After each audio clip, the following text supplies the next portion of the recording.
무언가를 어떤 의혹을 고취하고자 할 때 하였던 말들이 있습니다.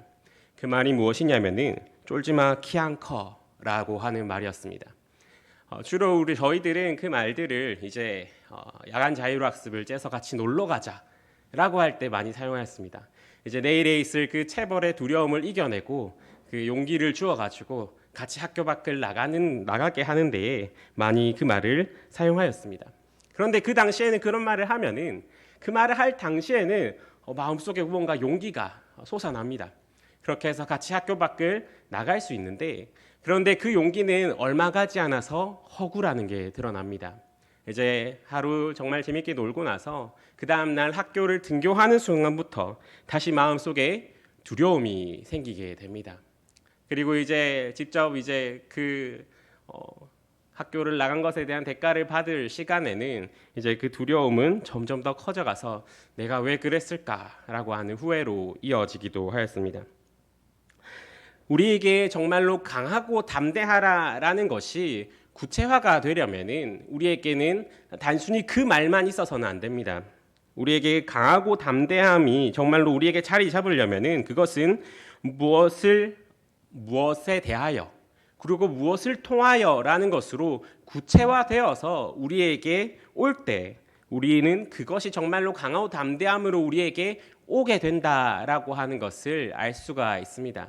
만약 그렇지 않다면은 그저 조금 뜬구름 잡듯이 아니면은 그저 말로만 강하고 담대해라, 용기를 내어라라고 하는 말은 우리가 현실적인 문제에 부딪히게 되었을 때, 그리고 조금 어려운 일이 그 일로 인하여서 다가오게 될 때 신기루처럼 없어지게 돼버리고 맙니다. 오늘 그 두려움에 떨고 있는 한 사람이 본문에 나옵니다. 오늘 그 주인공은 여호수아입니다. 모세의 죽음 이후 여호수아는 그 자리를 물려받게 됩니다. 모세의 후계자로 여호수아가 지정되었고, 이제 여호수아는 모세의 자리를 물려받아야 합니다. 그런데 여호수아에게 있어서 모세의 자리를 물려받는다라는 사실은 정말 큰 부담으로 다가옵니다. 왜냐하면 모세라는 큰 산 앞에서, 그리고 이때까지 이스라엘이 모세에게 했던 기대들, 그리고 모세가 이스라엘에게 했던 영향력들, 그런 큰 자리를 자신이 물려받는다라고 생각하니 두려움이 왔던 것입니다. 모세가 어떤 사람입니까? 신명기 34장 10절에서 12절에는 모세를 이렇게 묘사합니다. 그 후에는 이스라엘에 모세와 같은 선지자가 일어나지 못하였나니 모세는 여호와께서 대면하여 아시던 자요, 여호와께서 그를 애굽 땅에 보내사 바로와 그의 모든 신하와 그의 온 땅의 모든 이적과 기사와 모든 큰 권능과 위엄을 행하게 하심에 온 이스라엘의 목전에서 그것을 행한 자이더라. 아멘. 여호수아도 분명 신실하고 능력 있고 이스라엘에서 어느 정도 인정을 받는 사람임에는 분명합니다. 그런데 이스라엘 백성에게 있어서 모세와 비교하기에는 조금은 떨어지는 사람이 분명하였을 것입니다. 그리고 그것은 여호수아 스스로도 아마 잘 알고 있었을 것입니다. 그런데 이러한 사실, 모세와 여호수아의 연결성은 그저 사람과 사람뿐만이 아니라 이제 여호수아라는 책 전반에 걸쳐서도 모세와의 연결성이 계속해서 드러납니다. 여호수아는 하나님이 과거에 약속한 것이 어떻게 지금 성취되고 있으며 하나님의 계명이 어떻게 이행되고 있는지에 큰 관심을 두고 그 책의 내용이 전개해 나가지고 있습니다. 즉 모세가 말한 그 계명과 약속의 실천과 이행이 여호수아에서 어떻게 나타나 있는가? 즉 여호수아의 그 어떤 모든 행동이 과거에 모세가 이렇게 이야기하였던 것이 지금 이렇게 나타나고 있구나라고 하는 것으로 연결된다라고 하는 것입니다. 이러한 사실에서 이제 여호수아는 계속해서 끊임없이 무슨 행동을 하든지 모세와 비교되어야 되는 사람인 것입니다. 여호수아에게 모세란 그렇기 때문에 큰 산이며 엄청 큰 부담으로 다가왔을 것입니다. 그런데 여호수아에게 모세는 그 앞에서만 서면, 그 이름 앞에만 서면 또 한없이 작아지며 또 그 스스로 모세를 엄청 존경하였던 그 이름일 것입니다. 여호수아의 이름도 모세가 지어준 이름입니다. 여호수아의 본래 이름은 호세아인데 모세가 여호수아에게 이제 너는 여호수아라고 해라라고 하면서 여호수아라는 이름을 모세가 붙여줬습니다. 이것은 여호수아에게 모세는 또 아버지 같은 존재다라고 하는 의미도 됩니다. 민수기 13장 16절에서 이는 모세가 땅을 정탐하러 보낸 자의 이름이라 모세가 눈의 아들 호세아를 여호수아라 불렀더라라고 말하고 있습니다. 이름을 지어줄 정도로 여호수아는 모세에 대한 존경심이 있었을 것이며 그 앞에 대하여서 큰 부담이 있었을 것입니다. 그래서 여호수아는 이제 그 앞에서 이제 여호수아를 시작하는 이 시점에서 아마 하나님께 기도하지 않았겠습니까? 하나님, 내가 이제 이 이스라엘을 맡아서 이끌어야 되는데 주님, 저는 너무 부족합니다. 어떻게 해야 될지도 모르겠습니다. 라고 기도하였을 것입니다. 여호수아와 모세를 가장 극명하게 대조시켜 주는 부분이 바로 오늘 본문 1절입니다.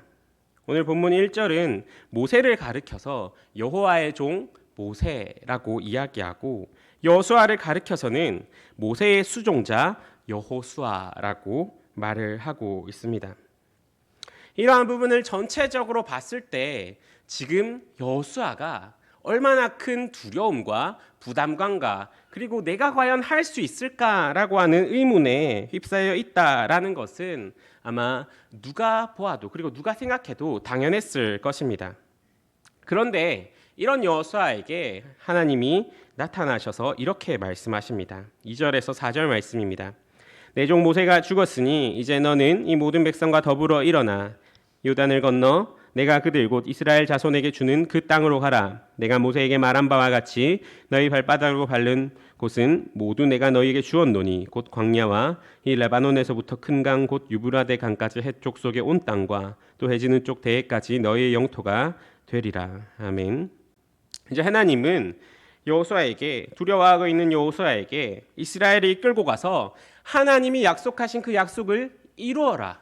이제 그것이 너가 해야 될 것이다 라고 말씀하십니다. 이러한 말을 듣고 하나님 앞에서 그 사명을 받고 있는 여호수아, 여전히 두려움에 떨고 있는 여호수아는 그 마음이 어떻겠습니까? 그 말을 듣는 순간 내가 할 수 있을까?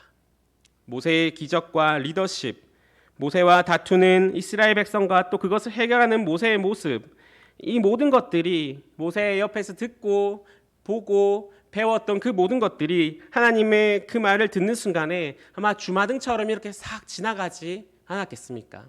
그렇게 하면서 또 드는 생각이 내가 과연 할 수 있을까라는 생각이 들었을 것입니다. 그런데 이 장면이 어디선가 익숙하지 않습니까? 바로 하나님께 처음 사명을 받을 때의 모세, 불타는 떨기나무 앞에서 하나님, 나는 할 수 없습니다 라고 말했던 그 모세의 모습이 지금 여호수아의 모습과 겹쳐 보이는 듯합니다. 지금은 한없이 큰 산처럼 여겨지는 모세도 바로 거기서부터 하나님 앞에서 하나님, 나는 약하고 나는 능력이 없어서 할 수 없습니다 라고 하는 데부터 시작했습니다. 하나님은 그것을 알고 계십니다. 그렇게 하나님은 5절에서 9절의 말씀을 통하여서 이렇게 말씀하십니다. 내 평생에 너를 능히 대적할 자가 없으리니 내가 모세와 함께 있었던 것 같이 너와 함께 있을 것임이니라. 내가 너를 떠나지 아니하며 버리지 아니하리니 강하고 담대하라.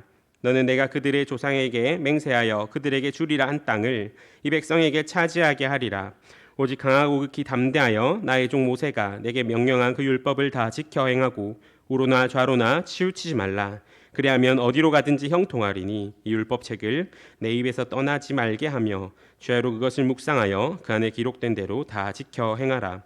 그리하면 내 길이 평탄하게 될 것이며 내가 형통하리라. 내가 내게 명령한 것이 아니냐. 강하고 담대하라. 두려워하지 말며 놀라지 말라.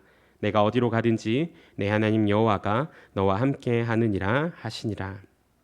하나님은 지금 두려워서 할 수 없습니다 라고 외치는 여호수아를 격려해 주십니다. 그러면서 생각나게 하십니다. 모세가 왜 위대했느냐? 하나님, 즉 내가 함께 했기 때문이다 라고 하는 것을 일깨워 주십니다. 성경이 모세에게 하는 최고의 찬사, 이제 모세가 죽고 난 뒤에 모세를 향하여서 하는 최고의 찬사를 보면은 그것이 무엇입니까? 바로 여호와의 종입니다. 모세를 향한 최고의 찬사로서 성경은 모세를 가리켜서 여호와의 종 모세라고 부르고 있습니다. 그래서 하나님도 이렇게 말씀하십니다. 모세가 위대한 지도자였던 이유는 내가 함께 있어서이다. 그러니 내가 이제 너와 함께하며 너를 떠나지도 버리지도 아니하겠다. 그렇게 될 때 내 평생에 너를 대적할 자가 없을 것이다 라고 말입니다. 이렇게 격려의 말을 하신 하나님은 그 뒤를 이어서 여호수아에게 구체적인 행동을 요구하십니다. 그것은 바로 강하고 담대하라 라고 하는 것입니다. 앞서 말했듯이 무언가 용기를 주는 말을 할 때에 강하고 담대하라 라고 말할 때에 그것은 두 가지를 통하여서 구체화되어야 됩니다. 앞서 말했듯이 그것은 무엇에 대하여 그리고 무엇을 통하여입니다. 첫 번째로 하나님은 무엇에 대하여서 강하고 담대하라 라고 말씀해 주십니까? 오늘 7절 말씀입니다. 오직 강하고 극히 담대하여 나의 종 모세가 내게 명령한 그 율법을 다 지켜 행하고 우로나 좌로나 치우치지 말라. 그리하면 어디로 가든지 형통하리니 아멘. 하나님은 내가 너와 함께 하겠다라고 약속하신 다음에 이제 하나님 이제 내가 함께 하니까 그것을 믿고 그 약속 위에서 강하고 담대하게 율법을 지켜라 라고 말씀하십니다. 즉 강하고 담대해야 되는데 무엇에 대하여서 강하고 담대해야 되냐면은 그 율법을 지킴에 있어서 이제 하나님의 뜻대로 하나님과 함께 하시니까 그것을 믿고 그 하나님의 뜻대로 이제 그 하나님의 길을 가는 데에 있어서 강하고 담대하라라고 하는 것입니다. 하나님의 율법이라는 것은 이스라엘 백성에게 있어서 삶의 지침이 됩니다. 그리고 그 율법을 통하여서 하나님의 뜻과 올바름이 선포되게 됩니다.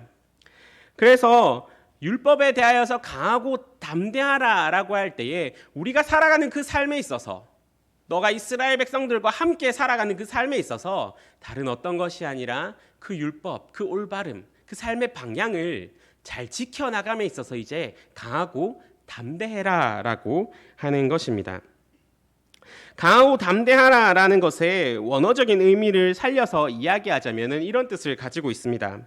마음을 굳건하게 하고 용기를 내어라 라는 의미입니다.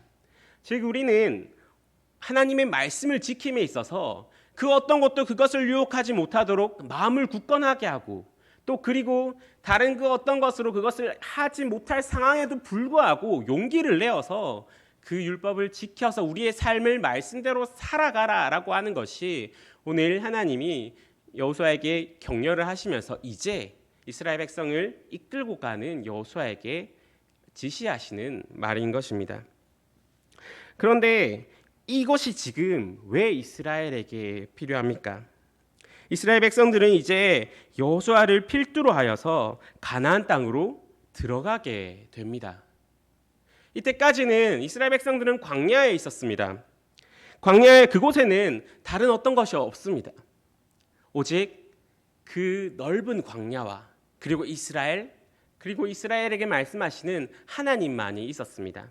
그렇기 때문에 거기서는 여러 선택지가 없습니다. 선택지는 하나님의 말씀을 따를 것인가 아니면은 따르지 않을 것인가, 순종할 것인가 불순종할 것인가, 이 두 가지 선택지밖에 이스라엘에게 없습니다. 그런데 이제 가나안 땅으로 가게 됩니다. 거기에는 수많은 선택지가 있습니다. 수많은 민족들이 있고 그에 따라서 많은 신들이 저마다의 행복과 저마다의 올바름을 외치며 유혹합니다. 많은 우상들이 있습니다. 이제 그것을 앞두고 있는 여호수아와 이스라엘 백성들에게 하나님이 하시는 말씀이 바로 오직 강하고 담대하여 마음을 굳건하게 하고 용기를 내어서 하나님의 율법을 지켜라라고 말하는 것입니다. 다른 신들에게, 다른 우상들에게, 다른 법들과 다른 쾌락에 마음을 빼앗기지 말고 우로나 좌로나 치우치지 말고 그 율법을 붙들어라. 그렇게 하여야지 너의 길이 평탄하고 형통하게 될 것이다 라고 말씀하시는 것입니다. 오늘날도 마찬가지입니다. 우리는 매일매일 또 하루하루 세상이라는 가나안 땅으로 들어가게 됩니다. 그곳에는 우리를 유혹하고 미혹하는 수많은 것들이 있습니다. 돈, 그리고 명예, 쾌락이 저마다 자신들이 오르며 자신들이 우리가 가진 어떤 문제를 해결해 줄 수 있다라고, 우리의 인생을 책임질 수 있다라고 말합니다. 거기서 하나님이 똑같이 우리에게 하시는 말씀이 무엇이겠습니까? 오직 강하고 담대하여 하나님의 말씀을 지켜라 라고 말씀하십니다. 우리가 그리스도인이라는 이름 안에서 하나님의 자녀라는 신분을 가지고 살아갈 때에 이 길이 맞나 저 길이 맞나 어떻게 살아가는 것이 올바른 것일까 고민하지 말고, 그렇게 흔들리지 말고 오직 마음을 굳건히 함으로 하나님이 함께 하심을 믿고 그 말씀을 지키면서 살아가라 하는 것이 오늘 우리에게 강하고 담대하라라고 말씀하시는 것이 됩니다. 그렇다면 두 번째로 강하고 담대함은 무엇을 통하여서 이루어지게 됩니까? 그것은 바로 하나님을 알아감으로 강하고 담대함이 이루어지게 됩니다. 하나님은 9절에서 강하고 담대하라, 두려워하지 말고 놀라지 말라, 내가 어디로 가든지 내 하나님 여호와가 함께 한다라고 말씀하십니다. 만약에 우리 중에 누군가가 취업을 걱정하고 있는데 어떤 모르는 사람이 옆에 와가지고 걱정하지 마, 내가 그 취업 걱정 문제 해결해 줄게 라고 말한다면은 어떤 마음이 들겠습니까? 처음에는 이 아저씨가 누군데, 이 사람이 누군데 나에게 와서 이런 말을 할까 라고 하는 생각이 들 것입니다. 어떻게 책임져 준다고 하는 거지, 무슨 소리를 하는 거지 라고 하는, 혹은 의뢰하는 격려쯤으로 생각할 수 있을 것입니다. 그런데 이야기하는 걸 들어보니까 이 사람이 돈이 조금 많은 것 같습니다. 그러면 그 마음속에 어떤 마음이 들겠습니까? 그래, 취업 걱정은 해결해 주지 못하더라도 나한테 어느 정도 경제적으로 도움쯤은 줄 수 있겠다라고 하는 마음이 생길 것입니다. 그런데 또 이야기를 하면서 계속 듣다 보니까 이 사람이 어느 대기업에 높은 위치에 있다라고 합니다. 그러면 우리 마음속에 또 어떤 마음이 들겠습니까? 저 정도 위치에 있다면은 나 하나쯤은 혹시 취업시켜 줄 수 있지 않을까라고 하는 기대가 생길 것입니다.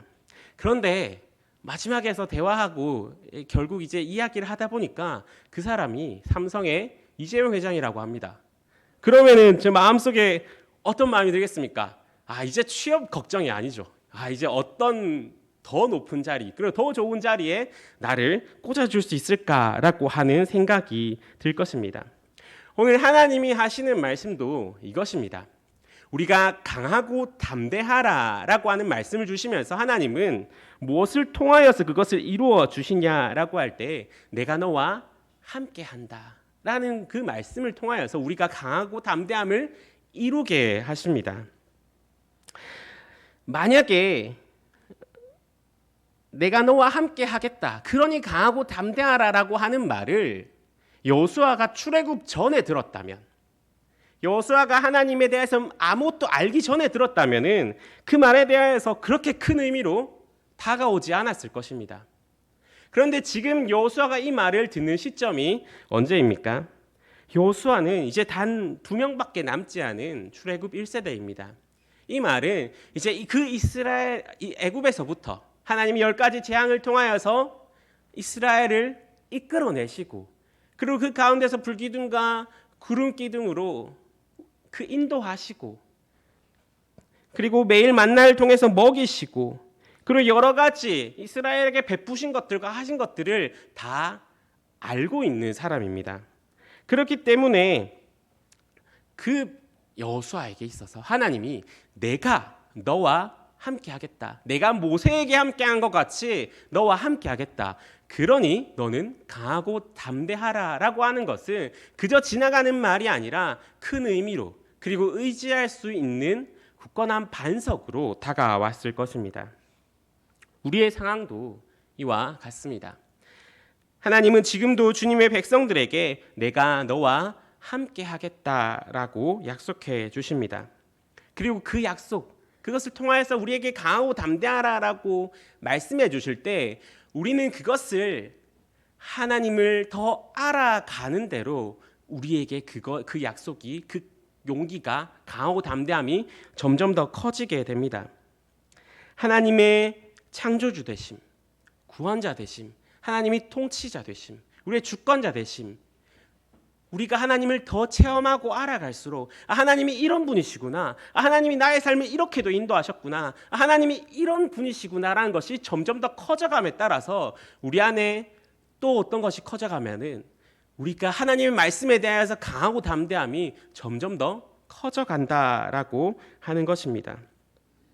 하나님이 나를 위해서 하신, 그리고 그 자신의 그 위대하심이 우리 안에서 더욱더 커져감에 따라서 내가 너와 함께 하겠다라고 하는 그 약속의 은혜가 점점 더 커져가게 되고, 그에 따라서 우리는 이제 하나님의 말씀에 대해서 강하고 담대하라라고 하는 것들을 이루어 갈 수 있게 되는 것입니다.